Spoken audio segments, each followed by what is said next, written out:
First, please download the two required files. The Google Drive link is available in the video description.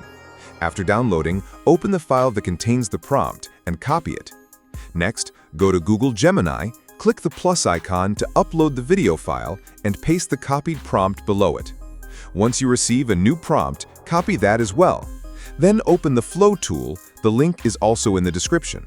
Click the settings icon and choose the latest available version, then press Enter.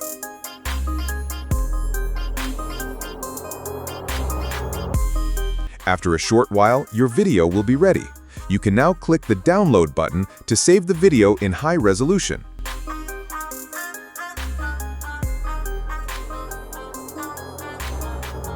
Once downloaded, open your video editor. In this example, I'm using Filmora. Make sure to set your video size to 9:16 for YouTube Shorts or TikTok. Import the video, then go to Stock Media and choose any background video you like. Fit it to the screen as needed. Finally, drag and drop your video onto the timeline and export the final version. Don't forget to subscribe for more helpful videos.